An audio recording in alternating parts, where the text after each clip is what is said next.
is John, and I am a nobody. Now, I want to tell you some more wicked tales from Amsterdam. I used to live in Amsterdam with my first band, and we had a black manager who was gay, and he had a lot of contacts in the city, even though he was not originally from Amsterdam. He was from one of the Carolinas. And myself and the guitar player were staying with a gay guy in his spare room. And one evening I woke up, I could hear this weird sound. It was like, ah, ah, ah. And I went to investigate, like you do. So I got out of bed and walked across the corridor, and this guy, whose flat it was, apartment, he had one of those beaded curtains, so you could actually see through it. They were very popular in those days. And in his room was an almost naked man who was tied to a chair, and he was whacking him with a cat o' nine tails, and the guy was loving it.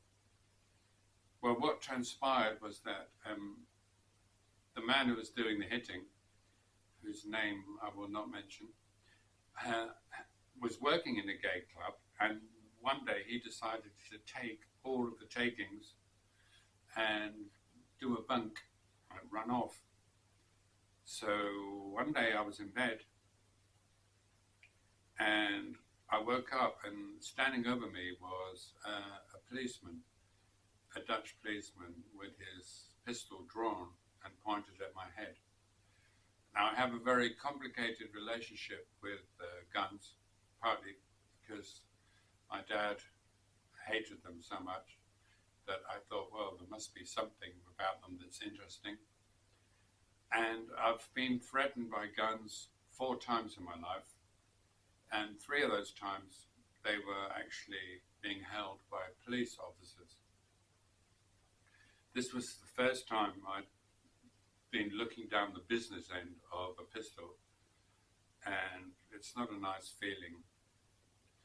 The second time with the policeman was in Germany, and I was playing in my first band, as I said, and we'd just come back from a gig, late night gig somewhere, and we could see our hotel, but it was down a one-way street. But the driver decided he's just going to, drive down there. It wasn't very far. We could see, that it wasn't far. So we drove down this one-way street in about 3 in the morning. There was nobody around. And suddenly we got surrounded by police cars, and they just came out of nowhere. This was the period that Germany was going through a big terrorist problem with what they called the RAF, the RAF, but not the Royal Air Force, and the Baader-Meinhof gang. And so all these armed police suddenly turned up. They had like MPs, machine pistols, and they told us to get up against the side of the van, which we did, spread eagle, which we did. We got patted down, everything. It was quite dramatic. It all turned out fine, but it was dramatic at the time to have a guy holding a gun at you like this.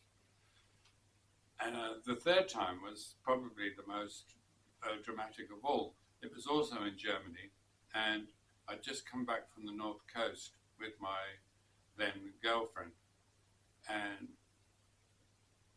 she'd done a lot of driving, so we had a sleep.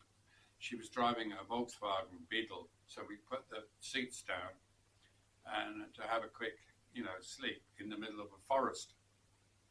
We thought we'd be okay there. Well, I woke up in the morning and looked out the window and saw that there was a semicircle of police officers outside, all with their guns pointed at us.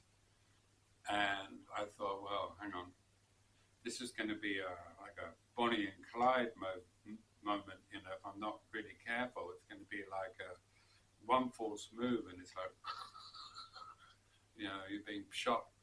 So I very carefully woke her up and then did what they told us to do, which is always a good move.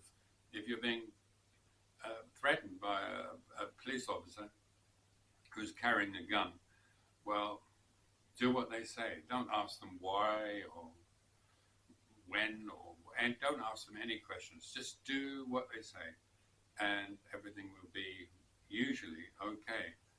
So they were probably more frightened than we were. I mean, we could have been terrorists. We could have been armed. A lot of them were like local police, so they'd probably never seen anything like this before. And they were absolutely terrified and ready to do whatever they had to do. We managed to get out of the car and we got patted down and everything was fine. There were no weapons in the car. Everything was fine. But, be careful, be careful. If police do approach you and they do have guns, if you're in Britain, they don't have guns. Your average cop here does not carry a firearm. But if you're in a country where they do, and that's most of the world, then be very careful. They don't carry guns in Norway. I've been helped by the police in Norway. I got stuck in a tunnel and they sent these two charming police officers out, both of them women. They have a gun, I think, in the car, or guns, but they're in the back. But the police themselves are unarmed. And I have a lot of respect for people who did that job and who are not armed. So I take my hats off to them and hope that you gained something from this. Thank you so much for watching. It does actually mean a lot to me. So take care of yourselves and those you love. And as ever, see you in the next one. And all the best. Tchaikovsky.